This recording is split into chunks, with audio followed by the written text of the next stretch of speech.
E aí, galera, tudo certinho? Vim aqui trazer uma aula de biotecnologia para o Enem. Espetacular, beleza? A gente, para poder falar de biotecnologia para o Enem, falar de conceitos ali que o Enem ama cobrar, como transgênico, clonagem, tecnologia de DNA recombinante, enfim, PCR, eletroforese, enfim, a gente vai falar de um monte de coisa aqui. Só que antes eu preciso trabalhar com vocês alguns conceitos básicos da parte de genética molecular, porque se você não entende isso, você também não vai entender nada ali da parte de biotecnologia, tá bom? Galerinha, eu tenho gravado algumas aulas, algumas eu tô colocando aqui no YouTube, outras eu coloco na minha plataforma pessoal, tá bom? Mas já te peço que se você quer que eu grave mais conteúdos aqui pro YouTube, deixa algum comentário, curte, porque senão a gente acaba tendo muito trabalho para botar aqui, enfim, né? Eu só vou continuar colocando aqui se de fato a galera tiver algum aproveitamento disso. Se não, eu coloco lá na minha plataforma e aí meus alunos acessam e tá tudo certo. É isso, galera. Vamos com tudo então. Deixa eu compartilhar aqui a minha telinha com vocês pra gente poder começar a brincadeira. Vamos lá. Galera, para começar a brincadeira aqui, vamos nós. A gente começa aqui falando sobre DNA, né? Sobre para que nós usamos o DNA, para que serve o DNA aqui no nosso corpo, né? Basicamente esse gifzinho que tem aqui do lado, se você conseguir acompanhar a velocidade dele, aparece aqui, ó, DNA, RNA, proteína. DNA, RNA, proteína. Repare que tem alguma coisa ali passa pelo DNA, forma o RNA, outra coisa passa pelo RNA e forma o DNA. Na verdade, o que acontece, né? Existem 3 processos básicos aqui que envolvem o material genético que tem no nosso corpo. Primeiro deles, todo o DNA tem um código, uma informação sobre algum ser vivo, beleza? Então, eu, Mário, tenho no meu DNA um código que representa ali tudo aquilo que eu preciso formar para o meu corpo e que tem também ali as indicações das minhas características, tá? Basicamente, gente, o nosso corpo funciona e as características que a gente tem são nada mais, nada menos do que o DNA expresso em proteína, beleza? Então, de modo geral, a gente vai ver que o nosso DNA ele está em todas as células. Só que lembra que você, quando surgiu, você era um zigoto. Você tinha uma única célula, ok? Hoje você tem trilhões. Para chegar a essas células é porque houve divisão celular, tá? As suas células se multiplicaram, sofreram mitose e hoje você tem aí trilhões e trilhões de células, ok? Para isso, as células precisam fazer uma cópia do seu DNA para depois distribuir entre outras células que vão ser originadas a partir daquela célula original, ok? Então, antes de qualquer divisão celular, a gente vai ter um processo de replicação do DNA, certo? Vamos fazer uma réplica, uma cópia do DNA. Não é o tópico aqui, né? Mas só para a gente relembrar, isso acontece basicamente durante a vida de uma célula, né? Numa fase que a gente conhece como fase S, tá? A vida de uma célula inicia aqui, ó, depois de uma divisão celular, que vai ser uma meiose ou uma mitose, passa pela fase G1, pela fase S, pela fase G2. Esse período aqui, entre G1 e G2, a gente chama de intérfase, beleza? Intérfase. E é na fase S que a gente vai ter, então, a duplicação do DNA, a replicação. Por quê? A gente duplica aqui, para quando chegar aqui na divisão celular, eu originar novas células, cada uma contendo ali, então, o material genético que eu dupliquei, ok? Então, o que é a replicação? Nada mais é do que, deixa eu só apagar aqui, porque eu acabei deixando marcas ali onde não deveria. Vamos lá. O DNA, então, é uma molécula, uma macromolécula, contém informações para a fabricação do RNA mensageiro, tá? Que informações são essas? São as receitas de proteína. Só que, na verdade, o que acontece? Eu vou mostrar para vocês que quem fabrica a proteína não consegue ler DNA. Então, a gente tem que pegar essa informação que está ali e transcrever para um RNA. A gente faz uma transcrição. E o que é o RNA em si? O RNA mensageiro é um tipo de RNA que vai ter, então, a receita para a proteína, beleza? Então, ali está escrito, ó, fabrique proteína tal. Então, vamos pegar aqui, ó, de um DNAzão, vamos pegar aqui, isso daqui seja um gene.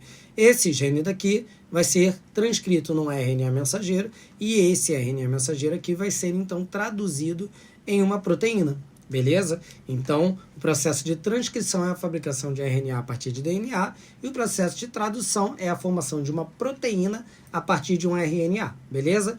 Então, a proteína vai ter ali os seus aminoácidos, né, encadeados. Então, basicamente, o nosso RNA diz em que ordem os aminoácidos devem entrar, ok? Isso aqui é conceito básico, eu estou passando rápido por isso, porque hoje é aula de biotecnologia, mas a gente tem que saber essa base, tá bom?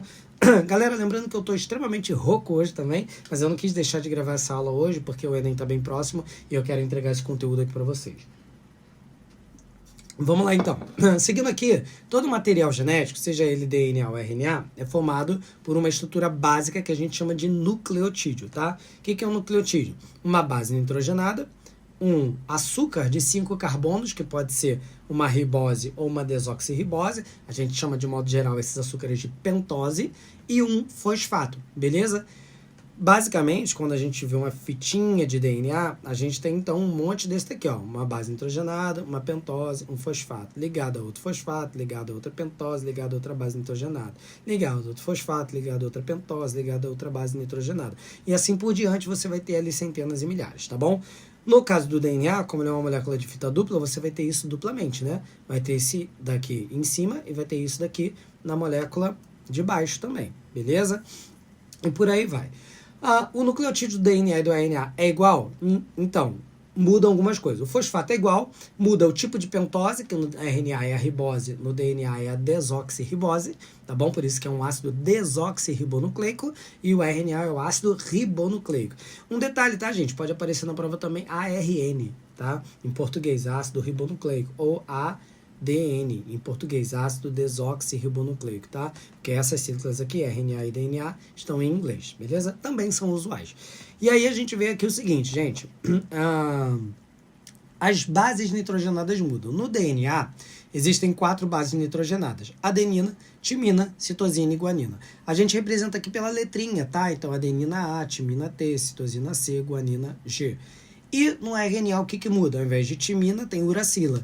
Então, temos adenina, uracila, não tem timina, tá? Citosina e guanina, beleza? Então, isso daqui é a base do entendimento do que é um nucleotídeo. E aí, a gente vai perceber o seguinte, que no DNA, a base adenina, ela sempre vai parear com a base timina, beleza? E a citosina vai sempre parear com a guanina, tá?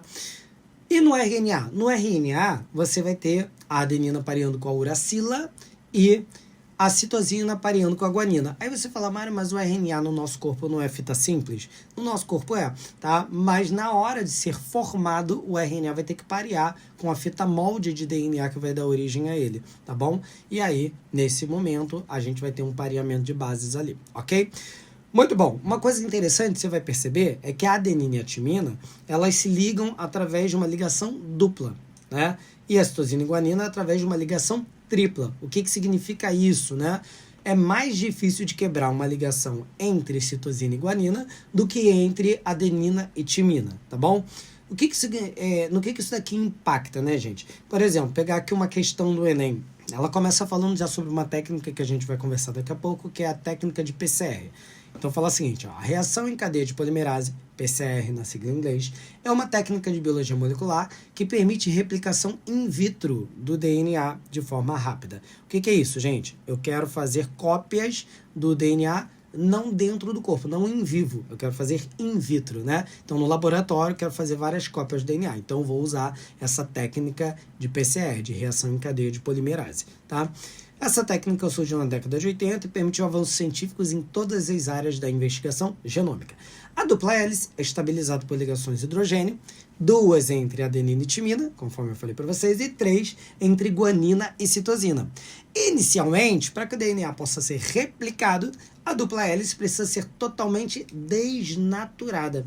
E aqui ele até dá um sinônimo, né? Ela coloca aqui, ó, desenrolada, tá? Pelo aumento da temperatura, quando são desfeitas as ligações hidrogênio entre as diferentes bases nitrogenadas. Deixa eu só falar uma coisa sobre desnaturação.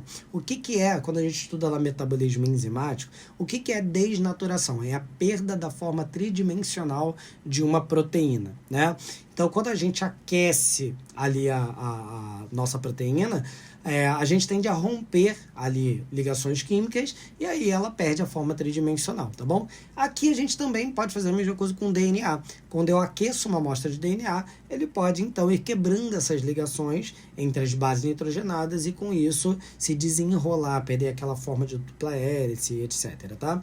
Ok, aí ele pergunta o seguinte: qual dos segmentos de DNA será o primeiro a desnaturar totalmente durante o aumento da temperatura na reação de PCR? Galera, olha só, se eu quero o primeiro a desnaturar, eu tenho que achar aquele que é mais fácil de quebrar. O que é mais fácil de quebrar? Partindo de princípio que citosina e guanina tem ligação tripla e adenina e timina tem ligação dupla, o mais fácil de quebrar vai ser o segmento de DNA que tem maior quantidade de adenina e de timina, tá bom? Pra gente ganhar tempo aqui, eu já vou te dizer a resposta, é a letra C. Você vai ver que, ó, olha aqui, ó, isso tudo aqui, ó, adenina e timina, e aqui, ó, adenina e timina. Então só tem dois grupinhos aqui, né? Uma citosina e uma guanina, outra citosina e uma guanina. E o resto todo é adenina e timina. Então esse daqui, se você comparar com os outros, é o que tem maior porcentagem de adenina e timina. Ou seja, eu vou quebrar mais rápido ali durante o aumento da temperatura na técnica de PCR, tá bom? Daqui a pouco a gente vai falar sobre isso melhor, mas vamos lá. Ó, só uma coisa também importante, tá, gente, para essa aula. Isso daqui é uma aula para o Enem. Então, eu não vou entrar aqui em aspectos profundos de biologia molecular, eu não vou aqui detalhar esses processos a um nível hard, tá? Eu vou falar o básico, direto, objetivo que você precisa para o Enem, tá bom? Então, vamos lá. Olha aqui essa outra questão, ó. Em 1950, Irving Chargaff e colaboradores estudavam a composição química do DNA e observaram que a quantidade de adenina é igual à de timina. E a quantidade de guanina é igual a de citosina na grande maioria das duplas fitas de DNA. Em outras palavras, os cientistas descobriram que o total de purinas, o que são as purinas? Né? São as bases que a gente chama de púricas, adenina e guanina. E o total de pirimidinas, ou bases pirimídicas, né? Citosina e timina, eram iguais. Um professor trabalhou nesses conceitos em sala de aula e apresentou como exemplo uma fita simples de DNA com 20 adeninas, 25 timinas, 30 guaninas e 25 citosinas. E aí ele pergunta o seguinte: qual a quantidade de cada um dos nucleotídeos quando considerada a dupla fita de DNA? Olha só, toma cuidado aqui, né? Aqui ele colocou, um professor trabalhou os conceitos em uma sala, apresentou como exemplo uma fita simples. Então isso daqui, essa quantidade aqui é o que eu tenho numa fita simples de DNA. Só que depois ele manda o seguinte, né? Ele quer saber a quantidade de nucleotídeos quando considerada a dupla fita de DNA formada pela fita simples exemplificada pelo professor.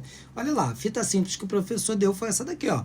20 adeninas, 25 timina, 30 guanina, 25 citosinas.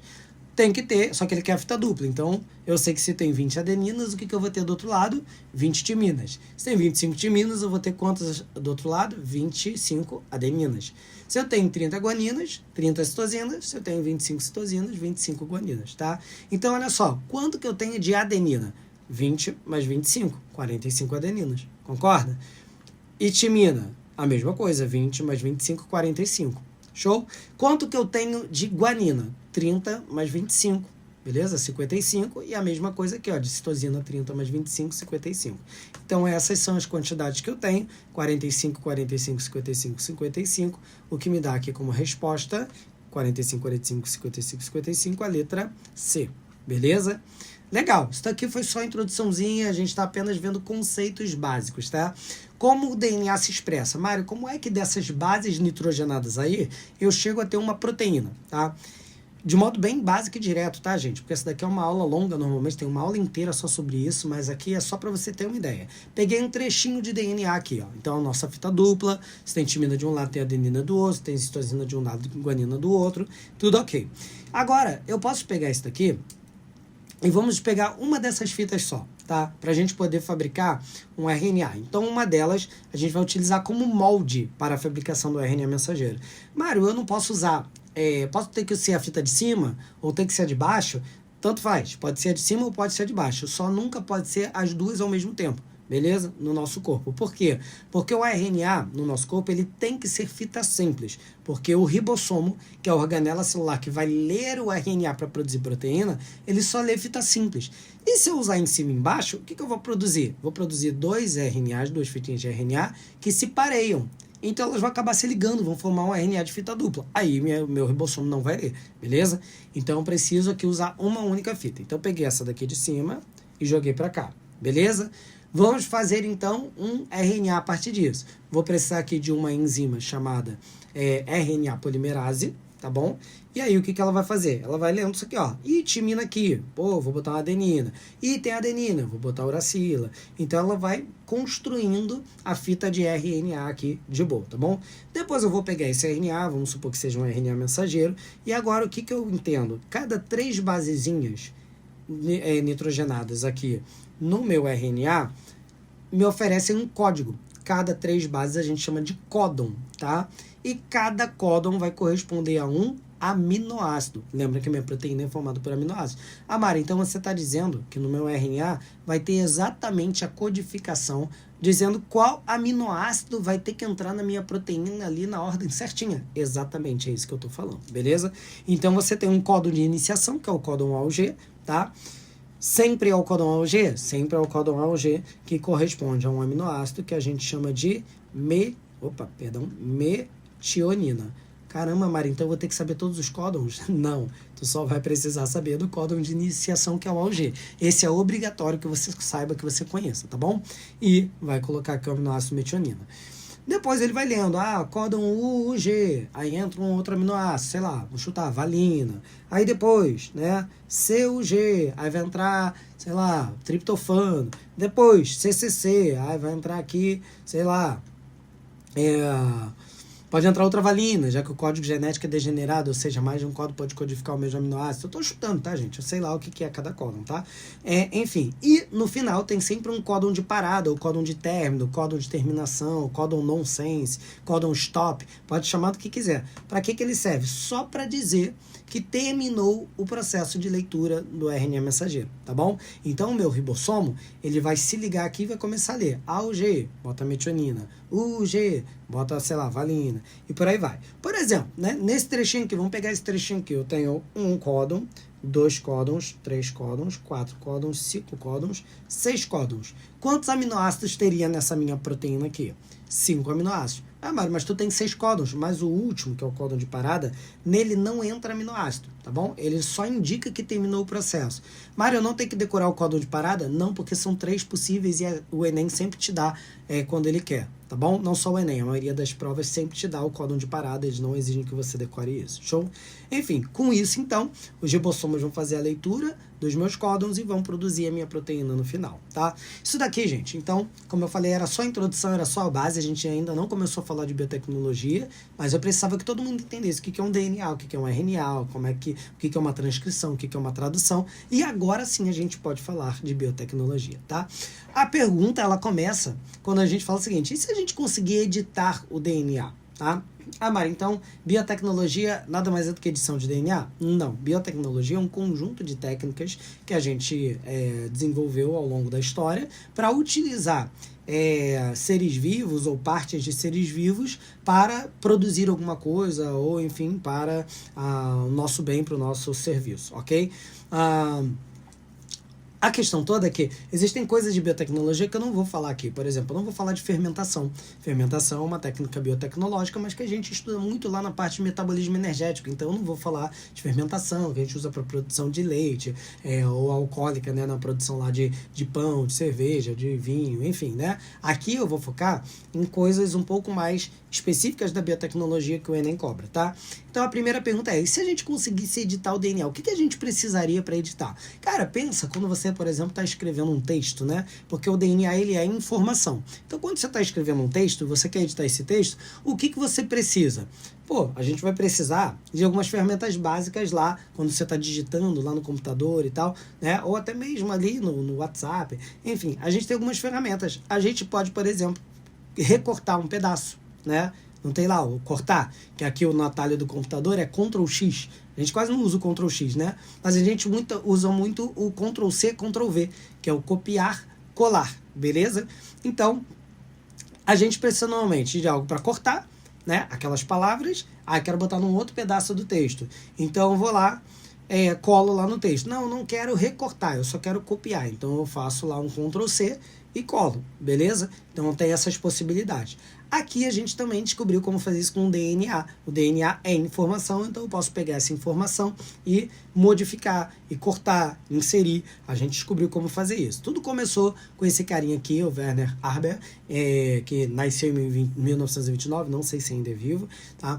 E aí, esse carinha ele descobriu as endonucleases de restrição, ou famosas enzimas de restrição. O que são essas enzimas, né? São tipo as tesouras moleculares, é o nosso Ctrl+X, beleza? Então, é aquilo que a gente vai usar para cortar trechos de DNA. Esse carinha ganhou o prêmio Nobel por conta disso, obviamente, porque é uma descoberta fantástica, né? E como é que ele descobriu isso, Mário? Então, a gente percebeu, né, a gente, né, que eu digo os pesquisadores, né, perceberam que quando um vírus ele tenta invadir uma bactéria, o que ele faz? Ele coloca o material genético dele lá dentro, tá? E aí, lá dentro, como um sistema de defesa, essa bactéria que não quer que o vírus se multiplique lá dentro, faz o quê? Ia lá, lançava algumas enzimas sobre esse material genético e essas enzimas então cortavam, clivavam, né, o material genético do vírus em vários pedacinhos para que ele não pudesse se apropriar daquela célula, ok? Então essas enzimas que ficavam cortando lá o material viral, a gente chama então de enzimas de restrição ou endonucleases de restrição, beleza? Vamos lá. Galera, depois que descobriram a cola molecular, né, depois descobriram a tesoura molecular, agora descobriram também a cola molecular, que é a DNA ligase, que não adianta eu cortar um trecho de DNA se eu não consigo colar ele, por exemplo, em outro local, tá? Então, uma enzima chamada DNA ligase é a responsável por colar este DNA, tá bom? Então, aqui vem a enzima de restrição e corta, por exemplo, um trecho daqui, cortou um trecho daqui de 2 DNAs diferentes, beleza? Agora, o que eu faço? Eu quero juntar esse DNA daqui com esse daqui. Vem as enzimas DNA ligase, tá? E vai unir esses fragmentos de DNA que eu usei antes, as enzimas de restrição para cortar, ok? Muito bom. Então, temos as enzimas de restrição para cortar. Temos as DNA ligase para colar. Agora, Mari, se eu quisesse fazer cópias, né? Tá faltando, então, o nosso Ctrl+C. Né? Como é que a gente fazia cópias? Primeiro, a gente começou de um modo simples, usando plasmídios bacterianos. O que é o plasmídio? É um pequeno materialzinho genético que tem aqui dentro das bactérias, beleza? Não é o DNA principal delas, não é o DNA circular, é um DNAzinho bem pequenininho que tem ali dentro, que normalmente uma bactéria pode transferir para outra, contém ali genes que conferem resistência a antibióticos, enfim, né? E a gente consegue tirar esse plasmídio da bactéria, tá? Porque a bactéria é muito fácil, né, de cultivar em laboratório, é fácil de manipular. Então a gente aprendeu que dava para pegar esse plasmídio e fazer o seguinte, né? Cortar pedacinho dele, cortar pedaço do DNA que eu quero, colar o pedaço do DNA que eu quero nesse plasmídio e botar de volta numa bactéria. E a partir daí fazer cópias com a própria multiplicação da bactéria. Isso daqui, que a gente está vendo agora, é o que a gente chama de tecnologia do DNA recombinante. O que é isso? É um conjunto de técnicas de biotecnologia que permite manipular e combinar moléculas de DNA de diferentes fontes. Então eu consigo, por exemplo, aqui, fazer isso, ó. Pegar lá um gene de interesse meu. Vamos dizer que isso daqui seja ali o gene da insulina humana, tá? Para produzir a insulina humana, que é uma proteína. Eu fui lá e isolei esse gene com enzimas de restrição que foram lá e cortaram. Aí depois vem o quê? A gente pega o plasmídio, tá? Lá da bactéria e coloca o gene do nosso interesse para a insulina humana, por exemplo, nesse plasmídio. Como é que a gente faz isso? A gente cola com a DNA ligase. Aí eu coloco isso aqui dentro do plasmídio, beleza? Joguei aqui dentro do plasmídio. E agora, dentro do plasmídio não, perdão, eu joguei isso dentro da bactéria. Coloquei o plasmídio dentro da bactéria. E agora, essa bactéria, eu deixo ela se multiplicar. Conforme ela for se multiplicando, lembra que as bactérias, de modo geral, fazem reprodução assexuada. Então, elas vão gerando outras idênticas a ela. Não tem variabilidade genética. Na verdade, então, o que a gente está fazendo aqui é um clone, é uma clonagem, tá? Depois eu vou entrar no conceito de clonagem com mais detalhe, mas clone é só um organismo igual ao outro, geneticamente idêntico ao outro, tá bom? Então, a gente manda clonar, a gente manda elas se multiplicarem, e aí esse material genético aqui que eu coloquei do meu interesse vai se multiplicando. Então, por exemplo, se isso for lá o material genético, né, que codifica a produção da insulina humana, essa bactéria vai começar a produzir insulina humana. E, de fato, a gente consegue fazer isso. Em 1978, a gente teve a primeira proteína humana obtida por engenharia genética, que foi a insulina, tá? Voltando aqui, ó, só mais um exemplo, ó, vamos dizer que eu queira aqui o DNA de um trechinho de DNA de uma rã, que para mim é interessante por alguma coisa, né? Uso aqui as endonucleases de restrição, corto só esse pedacinho, pego aqui o meu plasmídio bacteriano, jogo aqui esse material genético da rã no plasmídio aqui, ó, e agora eu boto o plasmídio aqui de dentro. Eu estou usando aqui uma molécula de DNA recombinante que eu estou colocando ali dentro daquela bactéria, tá bom? Então, eu misturei ali material genético de dois seres diferentes. Na verdade, isso daqui que eu estou fazendo é um transgênico. Eu vou falar já daqui a pouco desse conceito melhor, mas basicamente quando eu pego material genético de uma espécie e misturo com de outra, eu estou produzindo ali um transgênico. Show?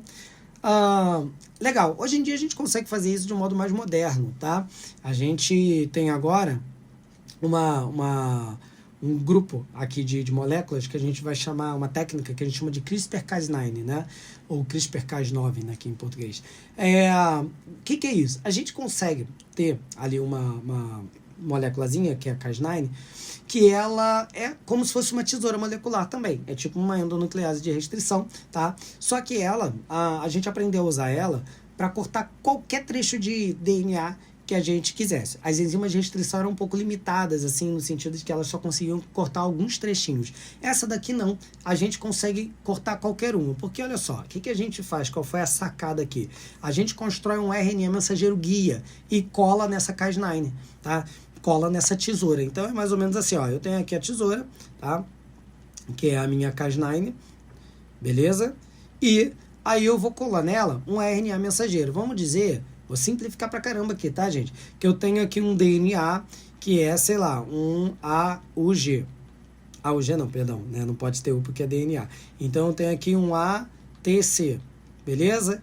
Então, se eu quero que essa tesoura molecular encontre esse trecho aqui e corte ele, eu vou guiar ela com um RNA mensageiro, tá? Aqui é um RNA, e esse RNAzinho aqui, né, nem mensageiro, né? Um RNA guia, eu vou botar o que aqui, ó? UAG, beleza? Então, esse UAG, ele vai conseguir encontrar esse trecho aqui de DNA, beleza? E vai, então, direcionar essa enzima aqui, a Cas9, para fazer esse corte, tá? Com isso, hoje em dia, o que a gente pode fazer? A gente consegue, então, tirar um gene dali e silenciar esse gene, beleza? Eu não quero esse gene aqui, tá defeituoso, ele tá expressando algo que não deveria, silencia ele.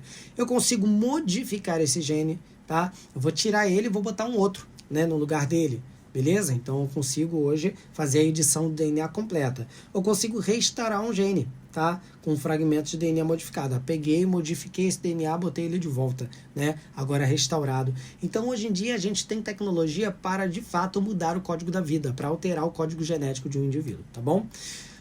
Ok, entendemos então ali como é que a gente pode fazer cópias de material genético de modo simples. Vou mostrar uma outra maneira, tá?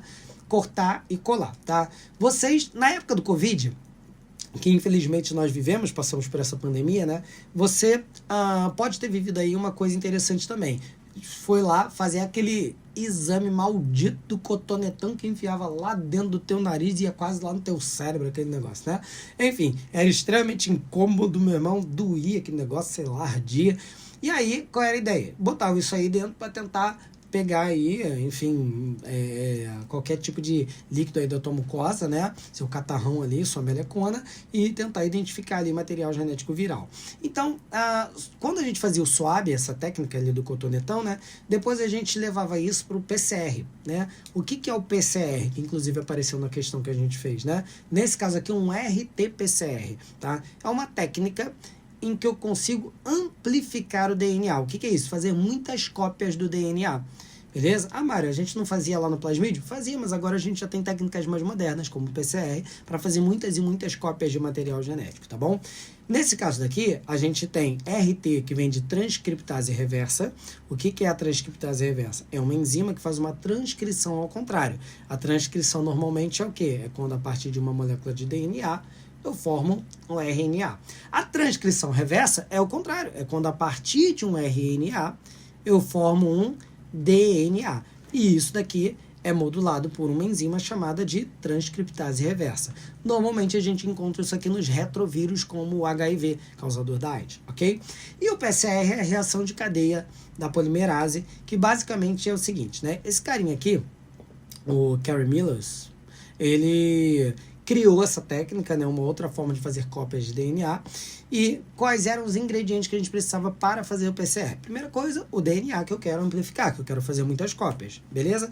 Segunda coisa, para fazer um novo DNA eu preciso de bases nitrogenadas, adenina, guanina, citosina, timina, para poder botar lá na nova fitinha molde, ok? Eu também vou usar primers, que são marcadores moleculares, não vou entrar em detalhes nisso, tá?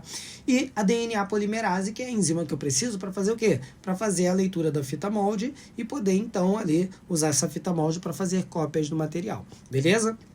Nesse caso aqui a gente usa uma TAC polimerase, que é uma enzima polimerase resistente a altas temperaturas, tá? Ela é derivada de uma bactéria, termos aquáticos, que vive em regiões com água extremamente quente, beleza? É uma termófila.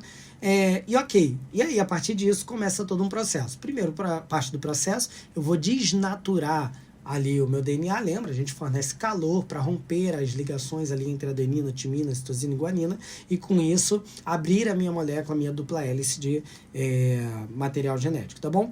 E a partir disso, a gente começa a usar os primers, marcadores moleculares, para dizer quais são os trechos ali que eu quero copiar e o que é a minha DNA polimerase, onde ela vai ter que agir, né? E, enfim, a DNA polimerase vai agindo ali, fazendo novas cópias de material genético, tá? Não precisa saber essa técnica em detalhes profundos, tá bom, gente? Aqui é só você saber que a PCR é uma técnica que serve para amplificar material genético, ou seja, para fazer muitas cópias do material genético, tá bom? Inclusive, a gente usa essa técnica daqui e depois associada a uma outra técnica chamada de eletroforese para resolver alguns problemas de dúvida, por exemplo, de paternidade, de identificação em caso de perícia criminal, tá? E a gente poderia, inclusive, resolver uma das maiores tretas da literatura. Vocês sabem, né? Alguns aí que fizeram, inclusive, provas aí nos anos anteriores, que uma das maiores tretas lá da literatura era saber se Capitu traiu ou não Bentinho, né? Vocês que leram aí a obra de Machado de Assis. E aí se a gente tivesse essas técnicas aqui disponíveis na época, a gente poderia resolver. E agora, vamos dizer que a gente tivesse os restos mortais dele, de Capitu, do Bentinho, do outro lá que eu não lembro o nome, e do filho deles, né? A gente poderia fazer um teste de DNA, né? E aí, esse teste de DNA, na verdade, primeiro a gente pega o material genético de quem a gente quer testar, vamos dizer, da Capitu, do Bentinho, do filho e do outro lá que eu não lembro o nome, né? Aí, a gente vai tacar tudo isso daí lá no PCR e vamos amplificar, na verdade, o material genético de cada um, separadinho. E aí depois, o que eu vou fazer? Eu vou pegar o material genético, por exemplo, da Capitu aqui, da mãe. Vou pegar aqui o material genético do Bentinho, do outro lá que eu não sei o nome, vou botar O de outro. E vou botar aqui, sei lá, o do filho. E aí, eu vou aplicar aqui uma corrente elétrica. Quando eu colocar esse material genético aqui, as moléculas aqui, e aplicar uma corrente elétrica, aqui tem um gel, tá? Um gel. E aí, quando eu aplico a corrente elétrica, acontece isso aqui. As moléculas de DNA começam a correr por este gel. Beleza? Começa aqui uma corrida molecular. Algumas moléculas, as que são maiores, né, e elas com maior peso molecular, elas acabam migrando mais lentamente. E aquelas que são menores e com menor peso molecular migram mais rapidamente, beleza? Chegam primeiro lá na corrida. E aí, com isso, a gente vai formando, assim, esse padrão de bandas, ok? Então, você vai formando aqui umas bandas claras, outras mais escuras.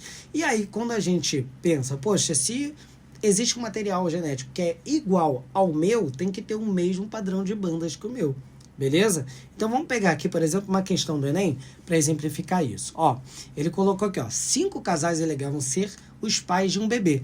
A confirmação da paternidade foi obtida pelo exame de DNA. Você vê que a galera, pô, esse bebê deve ser de ouro, meu irmão. 5 casais querendo, não, eu que sou o pai. 5, meu irmão. O que aconteceu aí? O resultado do teste está esquematizado na figura, em que cada casal apresenta um padrão com 2 bandas de DNA, faixas para um suposto pai e outro para a suposta mãe, comparados à do bebê.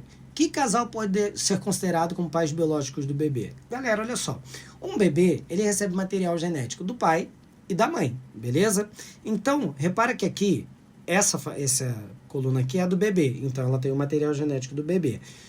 Ou seja, sempre esta faixinha aqui, se é branquinha ou se é pretinha, tem que bater ou com o pai ou com a mãe de um desses 5 casais aqui. Vou te dar um exemplo. Ó, a faixinha 1 aqui é branquinha, beleza? Bate com o pai aqui? Bate. Poderia ter sido desse pai, poderia ter sido dessa mãe. Então, poderia ser o casal 1. Bate com o 2 aqui, ó. Poderia ser desse pai, poderia ser dessa mãe. Bate com 3, poderia ser desse pai, poderia ser dessa mãe. Bate com 4, poderia ser desse pai. Como ele recebe só de um, né, ou de outro, então não foi da mãe, mas poderia ser do pai. Agora, poderia ser do casal 5? Com certeza não. Então, o casal 5 já está eliminado. Por quê? Porque os 2 aqui são pretinho e aqui é branquinho. Beleza? Olha a segunda faixinha aqui agora. Branquinho. Poderia ser do 1? Poderia. Poderia ser do 2? Poderia, porque a mãe poderia ter doado. Poderia ser do 3? Poderia. Ambos poderiam ter doado esse material genético. Poderia ser do 4? Poderia, porque a mãe poderia ter doado. Beleza? Então, não eliminamos nada. O 5 a gente já tinha eliminado, então, deixa eu riscar o 5 todo aqui, já que eu não quero mais ele, tá? Olha aqui essa aqui, toda pretinha, né? Poderia ser do casal 1? Poderia, porque a mãe poderia doar. Poderia ser do 2? Sim, porque o pai poderia doar. Poderia ser do 3? Sim, porque o pai poderia doar. Poderia ser do 4? Sim, porque a mãe poderia doar. Não eliminamos nenhum. Agora, olha essa outra daqui. Poderia ser do 1? Eu tenho uma barra pretinha, então não poderia ser do casal 1. Por quê? Porque nenhum dos 2 tem pretinho para doar, então eu eliminei o casal 1. Poderia ser do 2? Também não, porque nenhum dos 2 tem aqui o pretinho para doar. Eliminei o casal 2. Sobrou quem? 3 e 4, porque o 3 o pai tem e no 4 a mãe tem. Vamos aqui, barrinha branca, né? Poderia ser do casal 3? Sim, tanto o pai quanto a mãe poderiam ter doado, e do 4 também, porque a mãe poderia ter doado. Agora aqui, ó, essa aqui toda branquinha, poderia ser do 3? Poderia, porque o pai tem, beleza? E poderia ser do 4 também, porque o pai tem. Toda pretinha aqui, vamos lá, poderia ser... do 3? Poderia, porque a mãe tem. Poderia ser do 4? Não, porque o 4 não tem pretinho aqui. Beleza? Eliminamos e encontramos, é o casal 3, que de fato é a nossa resposta aqui. Show? Ó, uma outra questão aqui só para exemplificar isso, tá? Considere um fragmento ambiental, uma árvore matriz com frutos M e outras 5 que produziram flores e são apenas dotados de pólen, DP1, DP2, DP3, DP4, DP5. Olha só, galera, ele está falando que M é o quê? Fruto. Beleza? Está falando que DP1, DP2, DP3, DP4, DP5 foram o quê? Doadoras de pólen. O que é o grão de pólen? Gente, é a estrutura que carrega o gameta masculino. Então, tudo isso daqui é masculino. Masculino, masculino, masculino, masculino, masculino. Beleza? E aí ele fala o seguinte: os genótipos da matriz da semente S1 e das prováveis fontes de pólen foram obtidas pela análise de 2 locos, o A e o B. O que é o loco? É o local onde um determinado gene está num cromossomo, ok? De marcadores de DNA conforme a figura. Olha só, gente, semente. A S1 ele diz que é a semente, tá aqui, ó. Da semente S1. O que é a semente? A semente é a estrutura formada depois que ocorre uma fecundação, ou seja, que o gameta masculino encontra com o feminino. Então, aqui a semente é como se fosse o filho. Vou botar aqui, ó, filho. É o filho da plantinha. E quem é a mãe? Porque os pais estão aqui, os possíveis pais. DP1, DP2, DP3, DP4, DP5. O fruto é a mãe. Por quê? Porque se... o fruto é o quê? É o ovário depois que ele se desenvolve. Quando ocorre a fecundação, o ovário se desenvolve e vira um fruto. Então, isso aqui é a parte feminina, beleza? É a parte do ovário que se desenvolveu. Então, o que acontece? Para descobrir aqui, a progênie S1 recebeu pólen de qual doadora? O que acontece, gente? Esse filho aqui tem que bater o material genético dele aqui na eletroforese com quem? Ou com a mãe, que é aqui o fruto, beleza? Ou com um dos pais. Então é a mesma coisa agora que a gente fez no exercício anterior. Ó, barra aqui é o quê? Pretinha no alelo 1. Poderia ter vindo da mãe.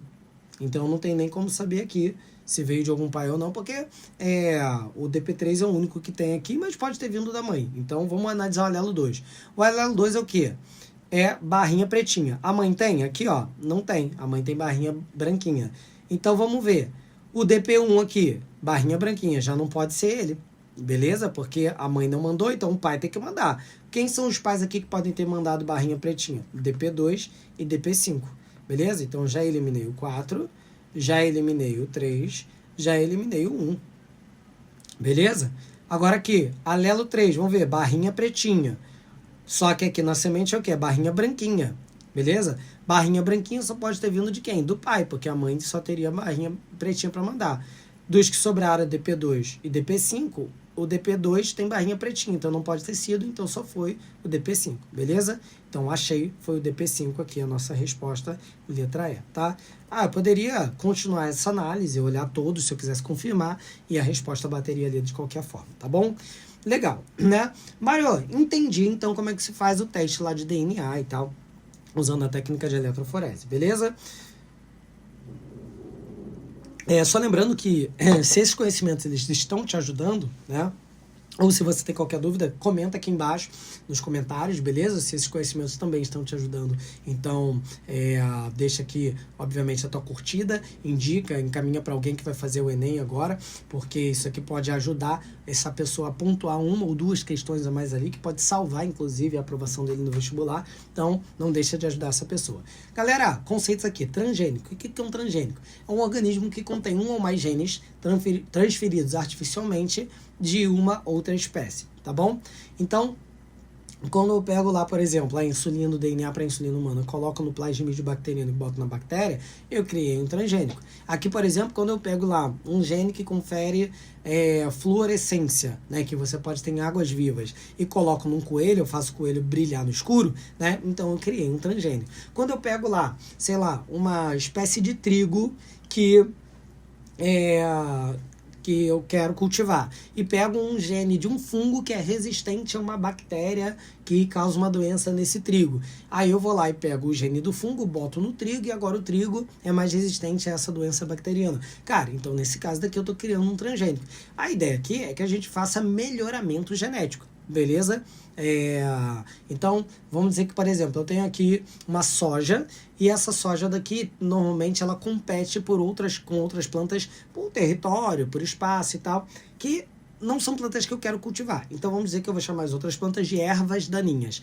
Então, por exemplo, eu posso pegar essa soja e colocar nela um gene que confere a ela maior resistência a um herbicida. O que é um herbicida? É um tipo de agrotóxico que mata plantas. Então, eu boto na minha soja o gene resistente ao herbicida, taco o agrotóxico na droga toda e mato quem? As outras plantas, mas minha soja sobrevive, tá?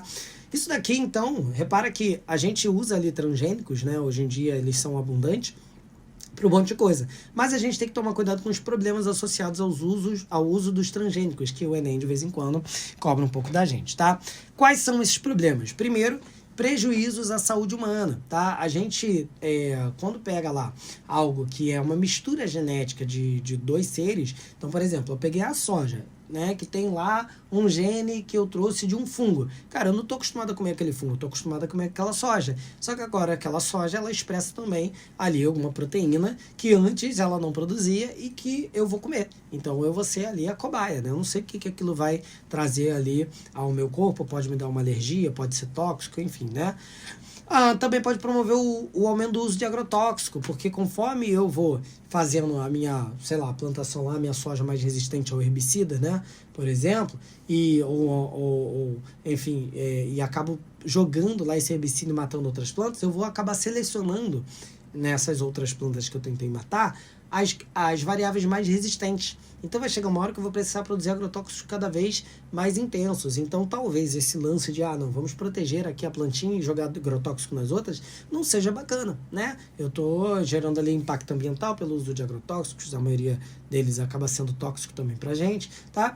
E também tô aumentando ainda mais a quantidade de agrotóxico que eu tenho que utilizar, ou utilizando algum mais potente, porque eu tô fazendo uma seleção ali daqueles grupos mais resistentes, tá? Então talvez usar técnicas um pouco mais orgânicas fosse mais interessante nesse caso. Perda de biodiversidade, porque assim, a partir do momento que eu faço com que uma espécie fique melhorada geneticamente, se essa espécie vai para o ambiente, o que ela vai ter? Vantagem competitiva com outras espécies. Ela vai ganhar na competição porque ela agora tem genes que tornaram ela tipo um X-Men, sacou? Então ela vai ficar muito mais poderosa, ela vai ficar muito mais ter muito mais facilidade de resistir a certas condições que outras plantinhas réis mortais que não têm genes que conferem resistência a nada, pelo menos não de modo artificial, não vão conseguir resistir. Então elas podem ser eliminadas enquanto essa planta ela sobrevive. Então isso faz ela ganhar na competição com outras e eliminar outras espécies com isso, o que gera perda de biodiversidade, tá bom? Também pode gerar problemas socioeconômicos a partir do momento em que eu consigo produzir em larga escala, usando plantas que não vão mais ter problemas com pestes e com doenças e tal, né, que vão crescer mais rápido. Eu posso colocar ali um gene que confere, né, um crescimento mais rápido, maior resistência, e aí o pobre do agricultor familiar, né, aquele cara que faz lá a plantaçãozinha dele ali para vender no comércio local, esse não vai ter como concorrer jamais, né? A plantação dele vai ser sempre muito mais cara. Criar um produto orgânico é sempre mais caro, por quê? Porque demora para crescer, né? Tá sujeito a pragas, pode perder ali a sua safra por conta de uma peste. Então não tem como competir com grandes produtores rurais que tem grana para investir nesse tipo de processo de transgenia, tá bom? Enfim. Clonagem. Tem gente que confunde transgênico com clonagem, mas transgênico não tem nada a ver com clone. Clone nada mais é do que você fazer cópias de um indivíduo, beleza? Então, por exemplo, eu tenho Lua e Bela, são as minhas filhas gêmeas idênticas. Elas são clone uma da outra, beleza? A tua avó faz clonagem. Quando a tua avó pega lá um pedacinho de uma planta e coloca aquele pedacinho da planta que ela gostou, vou levar aqui uma mudinha que ela roubou lá, um galinho, planta lá no quintal dela, e aquilo ali vira uma planta depois, tem o mesmo material genético da planta que ela roubou, entende? Então a tua avó fez clonagem. Nossa, meu Deus, que assustador. É verdade, a tua avó faz clonagem, tá? Agora, se eu consigo clonar plantas de modo bem simples, é óbvio, né? Mas eu também consigo fazer clones hoje de animais, como aconteceu com a ovelha Dolly. E como é que a gente faz isso, Mário? A gente vai precisar aqui, eu quero fazer, por exemplo, um clone, vamos dizer que eu fosse uma ovelha, né? Vamos dizer que eu seja aqui, sei lá, a ovelha A. Ovelha A, Mário. Tá aqui, ó. Bé. Tá eu aqui, ovelhando. Show! E aí, o que o pessoal precisa para fazer um clone meu? Da minha informação genética. Então a galera foi lá, pegou ali um núcleo, por exemplo, da minha célula, que tem o meu material genético, beleza? Aí pegou uma outra ovelha B lá qualquer, pegou o óvulo dela, tirou o núcleo dela, porque eu não quero o material genético dela, eu quero clonar o Mário, né? Então eu vou lá e pego aqui e coloco o meu material genético nesse óvulo que eu tirei da outra ovelha lá. E agora, esse embrião que vai se desenvolver a partir desse óvulo e vai formar a ovelha C. A ovelha C tem o material genético de quem? Do Mário. Olha, o meu material genético. Então ela vai ser um outro Mário, beleza? E vai ser, então, um clone dessa ovelha A aqui, inicialmente, tá bom? Então, seremos iguais porque temos o mesmo material genético. Lógico que aqui é muito simples, né, gente? Na verdade, isso não é tão simples assim. Quando fizeram isso com a ovelha Dolly, inclusive ela teve que ser sacrificada depois de um tempo, porque ela estava envelhecendo rápido demais. Porque pegaram células, né, de um indivíduo adulto. E aí, no indivíduo adulto, você já tem ali no material genético os marcadores de idade, né? Os telômeros, né? Eu não vou entrar nesse detalhe aqui, mas os telômeros ali dos cromossomos, eles já estavam desgastados nas pontas e isso daí fez com que o envelhecimento fosse um pouco mais rápido ali daquela ovelha que foi originada, tá bom? Pois bem, outros conceitos aqui importantes, tá? Terapia gênica. Você fala assim, Mário, a terapia gênica é o quê, né? É um tratamento em que você modifica genes dentro das células de um paciente, beleza? Então, quando eu quero, por exemplo, o paciente nasceu com um problema genético ali, um defeito genético, e se eu mudar aquele gene que está nele ali, eu consigo reverter talvez o caso, né? Hoje a gente consegue fazer terapia gênica até em embriões, né? Então, esse ano, por exemplo, a gente teve aí as primeiras meninas que nasceram modificadas geneticamente, tá? Então, a gente fez ali algum tipo de modificação genética para que elas não nascessem com uma determinada doença, tá? Então, a gente vai lá e faz essas modificações, insere genes. Então, como é que a gente pode fazer isso? Ou por substituição de genes, tá? A gente insere cópias de um gene funcional, né? Que um gene que estava defeituoso, naquele indivíduo. A gente pode editar, hoje com o uso de CRISPR, por exemplo, Cas9, né, corrigindo erros ali na sequência do DNA. A gente pode inativar genes que causam problemas, tá? Então, isso é terapia gênica, tá? Então terapia gênica não é uma técnica? Não, terapia gênica é todo tipo de tratamento, todo tipo de terapia em que eu modifico algum DNA que está defeituoso, né? Ou que eu edito, que eu substituo, que eu inative, né? Isso é terapia gênica. Para isso eu posso usar técnica de tecnologia de DNA recombinante, posso usar CRISPR, posso usar... Enfim, então eu posso usar várias outras ferramentas para fazer terapia gênica, tá bom? Legal, mas nem só de DNA nuclear vive o homem. Eu botei um apêndicezinho aqui só para lembrar que é o seguinte: a prova do Enem, de vez em quando cobra também, a diferença entre DNA nuclear e DNA mitocondrial, que a gente está falando muito ali sobre edição de DNA, mas a prova de vez em quando cobra esse conhecimento também, tá? Nós temos o DNA nuclear, né, que a gente tem 22 pares de cromossomos autossômicos e um par sexual, ou seja, temos 23 pares de cromossomos, beleza? Mas temos o DNA mitocondrial. Todas as nossas mitocôndrias têm DNA próprio. É a teoria endossimbiótica. Lembra disso? Não vou entrar em detalhes, mas acredita-se lá que as nossas mitocôndrias foram bactérias no passado, porque elas têm um DNA circular idêntico de bactérias, ribossomos idênticos de bactérias, fazem autoduplicação, enfim. Então, uma série de características que fazem acreditar que elas foram bactérias e que hoje moram dentro das nossas células, sendo ali as casas de força da célula, produzindo ATP. Ok, né? É importante só a gente lembrar que o DNA mitocondrial que a gente tem é idêntico ao de nossas mães, beleza? Por quê? Porque o pai, ele doa, né, ali apenas o seu núcleo do espermatozoide e a mãe doa o óvulo inteiro, ok? Então, todas as organelas que a gente tem vieram de nossas mães. E a única coisa que o pai mandou foi o material genético aqui, que se uniu com o da mãe e formou, então, um zigoto, que é diploide, que tem ali as características do pai e da mãe, tá bom?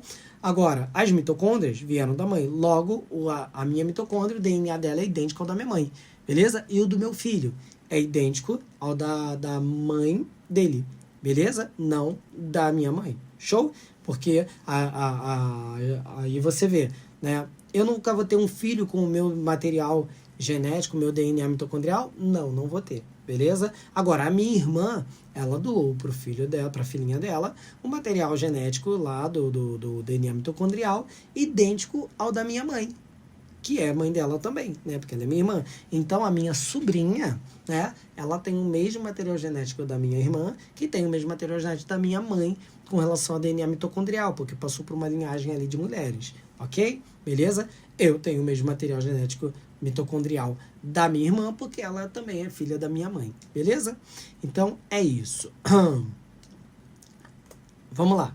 Falando aqui também de técnicas de propagação vegetativa, porque quando eu falo de biotecnologia, eu também tenho aqui que falar das técnicas de clonagem de planta. Então, eu tenho aqui algumas, né? A estaquia, que é quando é aquela que eu falei, que tua avó vai lá em Cabo Frio, Rio das Outras, ela vê uma plantinha, ela fala, vou levar esse pedacinho daqui, planta bonita. Ela vai lá, rouba escondido ali pra ninguém ver, vai lá, planta na casa dela. Quando ela planta essa estacazinha lá na casa dela, depois do tempo começa a surgir aqui raízes que a gente chama de raízes adventícias, que são raízes que surgem a partir de algum local do caule que não é a raiz, algum local da planta que não é a raiz, tá? Então a gente chama isso de raiz adventícia. Essa planta daqui, da estaca, vai ter o mesmo material genético dessa planta daqui original, beleza? É uma maneira rápida de fazer tipo de reprodução assexuada ali. Show? Temos também a enxertia. O que é isso? É quando eu pego uma planta e enxerto em outra, tá? Então, por exemplo, eu tenho aqui uma base, aqui, tá? Inclusive, essa parte de baixo aqui pode ser de uma planta e essa parte de cima aqui pode ser de outra. E aí eu vou amarrar isso aqui bonitinho e vou deixar enxertado. Os tecidos das plantas, depois de um tempo, vão se comunicar ali. Show? Ah, mas por que eu quero fazer isso? Às vezes essa parte de baixo aqui tem uma raiz muito forte, que eu gosto muito dessa planta, a raiz dela é bem poderosa, mas eu quero frutos dessa daqui de cima. Então eu pego essa daqui de cima e faço uma estaquia aqui com essa daqui de baixo, para que eu tenha uma raiz forte agora e que eu tenha os frutos que eu gostaria da planta que eu queria. Temos também a mergulhia, que é quando eu mergulho aqui, ó, um galho mais flexível, prendo ele embaixo da terra e a partir desse momento aqui vai começar a nascer raiz adventícia aqui também. E daqui a pouco isso daqui vai dar origem então a uma nova árvore com o mesmo material genético dessa daqui. Beleza? Tem uma outra técnica chamada de alporquia. Eu não botei aqui não, mas vou botar. Ó, alporquia. O que é a alporquia? Imagine que eu tenho aqui um galho, tá? Eu vou fazer aqui um anel de Malpighi. O que é o anel de Malpighi? É quando eu tiro, né, aqui a casca aqui do meu galho, beleza? E deixo só os tecidos aqui do meio. Show? E agora eu vi no outro dia o cara fazendo da seguinte maneira, ele pegou uma garrafa, aí ele colocou terra úmida aqui, com adubo e tal. E aí o que acontece? A partir desse galinho aqui começou a nascer raiz adventícia. Depois a galera vem aqui, corta esse galho e planta esse galho lá no solo. Pronto, tem o mesmo material genético dessa planta daqui. Show? Então são 4 técnicas aqui de propagação vegetativa de plantas, tá? São técnicas de propagação vegetativa. Um outro conceito aqui importante é o conceito de controle biológico, né? Também utilizado na biotecnologia. O que é isso? É quando eu quero, por exemplo, tenho lá uma praga agrícola, é um inseto que está comendo a minha planta e eu não quero usar agrotóxico. O que eu posso fazer? Eu posso trazer um inseto predador do meu inseto praga. Ou seja, tem um inseto praga comendo a planta, eu trago um inseto que come ele, eu me vingo dele, né? Lógico, eu vou fazer isso de um modo controlado, tá, gente? Para que eu também não tenha ali um desequilíbrio ambiental. Então, quando eu uso uma espécie para controlar o crescimento de outra espécie, eu estou fazendo ali uma técnica chamada de controle biológico, ok? Galera, então, esses daqui são os conceitos básicos que a gente tem ali da parte de biotecnologia, tá? Transgênico, clonagem, o que é PCR, o que é eletroforese, como é que você faz análise de DNA, né? Então, assim, esses daqui são os conceitos basicões. Se vocês quiserem que eu grave uma aula resolvendo aqui mais de 20 exercícios desse tema, então comenta aqui embaixo, né? Curte também, porque se esse vídeo não chegar aqui em pelo menos 100 curtidas, eu não vou publicar, porque senão acaba que eu publico para muito pouca gente ver, e aí é muito trabalho, então tem que ter aqui um número de curtidas bacana, divulga para os seus amiguinhos que vão fazer a prova, e aí eu então venho aqui e gravo uma aula de resolução só de exercícios, faço uns 20 exercícios aqui dessa matéria aí para vocês, todos do Enem, para que você consiga ver tudo o que já apareceu no Enem sobre isso, tá bom? Então é isso, galera. Obrigado, beijos, abraços e tamo junto.